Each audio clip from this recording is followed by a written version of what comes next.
David Grusch is battling back at an improper Freedom of Information Act records release, and he's suing for $2.5 million.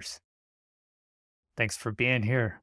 Please hit the like button if you do like this content and subscribe to get future notifications.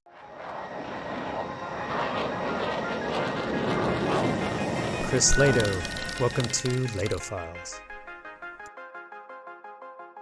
This comes from reporting July 25th, 2024. Evan Goodnow, a retired Air Force officer, testified before Congress that the U.S. government was involved for decades in a secret crash retrieval and reverse engineering program involving UFOs, is suing Loudoun County Sheriff Mike Chapman and an unidentified Sheriff's Office employee for releasing personal information about him. This was an unfortunate attack against David Grusch. Basically, someone tipped off a reporter for The Intercept that Dave Grusch had some issues at a specific base, and that reporter, Klippenstein, actually went and did Freedom of Information Act requests from the sheriff's office where he was living and was able to determine that it was, in fact, David Grusch that had a domestic incident, essentially. Released that information, and David Grusch has said it really has made an impact on him mentally as well as his family. So it seemed like a pretty low attack. Let's see what's going to come out of it. Plaintiff, retired Major David C. Grusch, says in a $2.5 million lawsuit filed July 16th in Loudoun Circuit Court that a sheriff's office employee improperly released highly sensitive personal information about his medical history in response to a Freedom of Information Act request on July 30th, 2023. The employee is identified only as Jane Doe. And that timing, is really coincidental, isn't it? Because July 26, 2023 was actually the hearing when he came out. And then 4 days after that, now you have people looking back into his past to try and find dirt, essentially. In an email to the Times-Mirror, Sheriff's Office spokesman Thomas A. Julia said the agency acted in accordance with the law in responding to the reference FOIA and disagrees with the allegations filed. I've noticed this from other redactions, right? They're supposed to redact Freedom of Information Act requests to not only protect national security, but also, equally important, I think, to protect the people involved. And I've noted from the range Fowler reports on the East Coast that, you could actually determine who the person is, especially they said she and women. There's not that many women fighter pilots flying on the East Coast. You could probably, just through process of elimination, determine who was actually flying in those range Fowler reports. It's not that many women again. So the point of these Freedom of Information Act redactions is not just to protect national security. Okay, yes, of course, that's what they always go through. But you need to also protect the people. And despite what they're saying here, the agency, Klippenstein, right, was able to track down that it was David Grusch. So obviously they didn't redact enough information. Ken Klippenstein, then a reporter for The Intercept, filed the records request 4 days after Grusch testified before the House Permanent Select Committee on Intelligence. Yeah, look at that timing. Grusch told the committee that several current and former members of the intelligence community and military provided him with photography, official documentation, and classified oral testimony about the program. According to a transcript of his remarks, Grusch said that he filed a whistleblower complaint with the U.S. Office of the Intelligence Community Inspector General and suffered retaliation for his actions.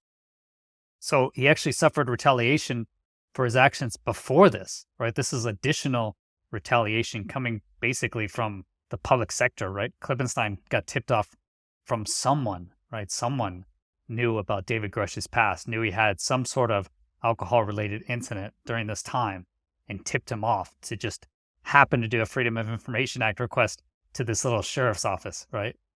A sheriff's office employee provided Klippenstein with an incident report detailing why a magistrate in October 2018 issued an emergency custody order to detain Grusch involuntarily at Innova's Loudoun Adult Medical Psychiatric Services program for a psychiatric evaluation, according to the lawsuit.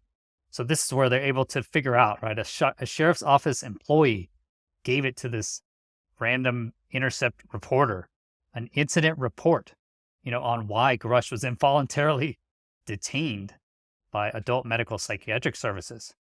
He ends up being fine after that. He had PTSD. And turns out this is just a negative mark against him. His security clearance was renewed. It was never taken away due to this. An ECO allows people deemed by a magistrate to be a danger to themselves or others to be held for up to 8 hours for an evaluation. So I think he'd been drinking, and I don't know the full details, but basically they detained him, I think, till he sobered up, and everything was fine after that. Again, I don't know. A mental health worker who evaluated Grusch sought a temporary detention order for him, but Grusch was not committed and was consequently released, according to the suit. A TDO allows a person deemed a danger to themselves or others to be held up to 72 hours before a civil commitment hearing. So it sounds like he didn't get a TDO, whatever that is. Reports and court documents related to an involuntary admission are excluded from being released under the Virginia FOIA, according to the suit. I think that's going to be the defense's argument, right? Is that it was a involuntary admission, so that is excluded from being released under the Virginia FOIA, according to the suit. So because it was not voluntary, I guess, it should be excluded from being released under Virginia Freedom of Information Act rules.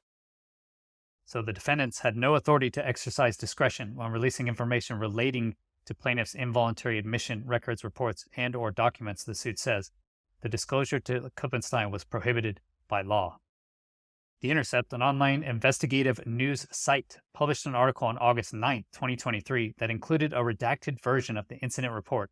It said Grusch's wife called the sheriff's office to report that he was drunk and experiencing a mental health crisis in their home. The couple sold the home in 2019, according to county property records. The article said that security clearances, which Grusch had, are subject to strict requirements, and questioned why Grusch was allowed to keep his security clearance after the 2018 incident. The lawsuit says the article caused Grusch to suffer personally and professionally. I do remember that article, right, coming out, a week and a half after he had his July 26th hearing. And here it is, just rubbing his name and family through the dirt. He had PTSD, explained it. He had a close friend that actually killed himself. And he had serious issues as well, experiencing a mental health crisis. Nothing came of it. He got help afterwards, and his security clearance was never pulled, and at any rate, it was given back.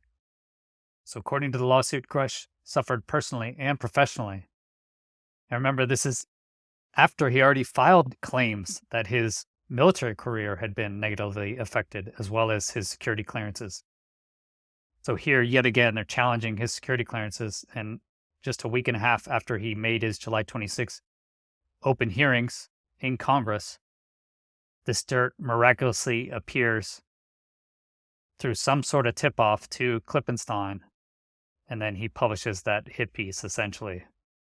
And it just didn't seem right, that based on open records, you can track down someone's medical incident, that they actually had some sort of domestic home issue, and track it down based on home ownership, right? Because they knew they owned the home. It was in that sheriff's county. So that's how Klippenstein was able to track it down, right? Just so sketchy. Obviously, he was tipped off. Something that happened from someone that knew, right? So someone that knew David Grusch at the time, or someone in his chain of command that knew about this incident, tipped off Klippenstein to just go look in this area. And so I think it seemed super shady right from the beginning, just to negatively impact Grusch and try and hit his credibility, right after he comes out with these amazing blockbuster claims. So I'm happy to see this. Hopefully he gets some justice. And then also curious what's going on with the actual ICIG complaint, the actual classified complaint. That means a lot more to me. Who is involved in that? Will we ever know? And what is the status of that? I've heard nothing about it. So hopefully that actually comes to a close some point this year. Maybe that's why Grusch has been not as vocal, right? He's waiting for active investigation to end, essentially. So maybe he's just waiting for that to end and working in the background before he comes out with any more information. Let me know what you guys think in the comments. Thank you for watching. Please hit the like button. It really helps, and it's free. Consider subscribing to get future notifications of when I release videos. And you might like this video. If you want to support the channel, join these great people over here, get exclusive bonus content, then click this button here Patreon.com/Chris Lehto or become a YouTube member. If you want to continue the discussion, go to UAP Society Discord. Links are all in the description. Have a great rest of your day. Peace.